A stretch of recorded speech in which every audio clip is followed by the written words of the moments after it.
जिस तरीके से जमुई की घटना घटी, ये उदाहरण है कि किस तरीके से पूरे प्रदेश में अवैध बालू खनन को लेकर एक गोरख धंधा बिहार सरकार के संरक्षण में पनपने का काम कर रहा है। ये घटना प्रमाण है कि बिहार के हर एक जिले में इस तरीके से अवैध बालू खनन हो रहा है और उस खनन के कारण से जो लोग संभवतः उसको रोकने का प्रयास करते हैं, किस तरीके से उनकी हत्या कर दी जाती है।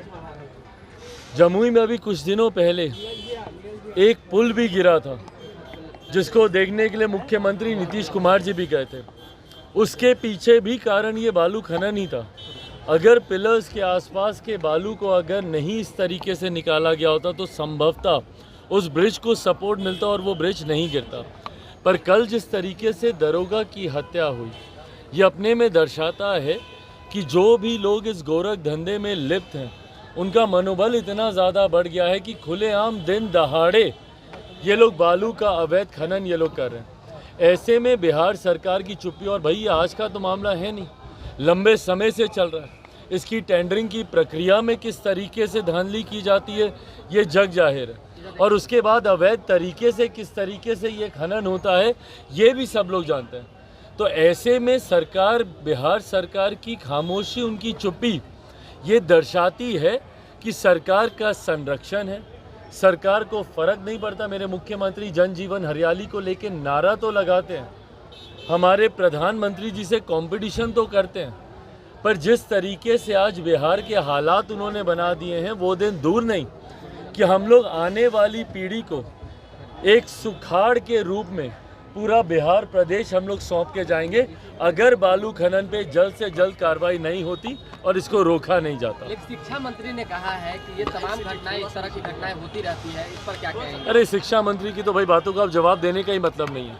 बिहार सरकार ने इस मंत्री को सिर्फ और सिर्फ बेतुके बयान देने के लिए इनको रखा हुआ है, फालतू की बातें इनसे करवाने के लिए इनको रखा हुआ है। इनको शिक्षा विभाग, अपने विभाग के अलावा इन मंत्री का ध्यान हर चीज़ में जाता है। कभी सनातन को गाली देंगे तो कभी रामचरितमानस को गाली देंगे तो कभी बेकार की बातें करेंगे। क्या ये कोई छोटी घटना है? अगर माननीय मंत्री जी के परिवार में अगर इस तरीके से भगवान ना करे कोई घटना घट जाए या हत्या हो जाए तो क्या उसको भी बोलेंगे कि ये बातें तो होती रहती हैं? हिम्मत है इन मंत्री जी के तो जाएं उस परिवार में जिस दरोगा की हत्या हुई, जाकर मिले उस परिवार से। इस तरीके के बयान देना आदत बन गई है इस सरकार की। पर इस सरकार को कोई दोष क्या दे, इनके मंत्रियों को कोई दोष क्या दे, जब इनके खुद के मुखिया, बिहार के मुख्यमंत्री जब इतने शर्मनाक बयान देते हैं तो उसके मुकाबले में तो ये कुछ भी नहीं है ना। तो ये सरकार की आदत बन गई है, इनके मुख्यमंत्री हो, उनके उप मुख्यमंत्री हो या उनके सरकार के कोई भी विभाग के मंत्री हो, आदत बन गई है इन लोगों की ऐसे बयान देने की। और इनका बयान ही देखिएगा इनके पतन का कारण बनेगा। लोकसभा के चुनाव सर पर हैं, तुरंत उसके आसपास विधानसभा के भी चुनाव होंगे, देखिएगा इनका पतन, इनके ये बयान ही बनेंगे। तकरीबन 21 किनारा कर रहे हैं मुख्यमंत्री। भाई मुख्यमंत्री को शायद संभवतः उनके आसपास के लोगों ने समझा दिया कि अब वो जितना कम बोले उनके लिए उतना ही बेहतर है।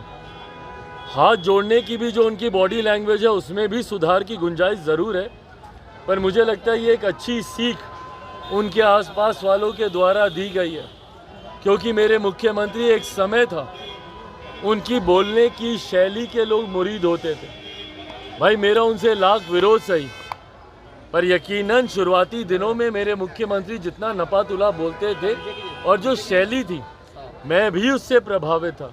जिन मर्यादित शब्दों का मेरे मुख्यमंत्री इस्तेमाल करते थे, पर हाल फिलहाल के दिनों में भले वो जनता दरबार में स्वयं बैठकर बोलना हो कि भैया गृह मंत्री से बात कराएं, या विधानसभा में जिस तरीके से अश्लील शब्दों का उन्होंने उच्चारण किया, या जिस तरीके से पूर्व मुख्यमंत्री मांझी जी को जिस तरीके से अब शब्दों से उन्होंने अपमानित करने का काम किया, ऐसे में मेरे मुख्यमंत्री जितना कम बोले उतना बेहतर है। बट हाँ, उनकी बॉडी लैंग्वेज भी, जिस दिन आप लोगों को वो बिना कुछ बोले हुए प्रणाम कर रहे थे, और जो बॉडी लैंग्वेज थी, यही बॉडी लैंग्वेज कुछ दिनों पूर्व जब वो पूर्व मंत्री जी के घर पर उनकी पुण्यतिथि पर गए थे और उनके सुपुत्र जो इन्हीं के विभाग में, इन्हीं की कैबिनेट में अभी मंत्री हैं, पुष्पांजलि उस तस्वीर पे करने की बजाय, श्रद्धांजलि उस तस्वीर पे करने की बजाय जिस तरीके से अपने ही मंत्री के ऊपर ये पुष्प वर्षा कर आए, तो इनकी बॉडी लैंग्वेज भी अब जितनी सीमित कर दी जाए।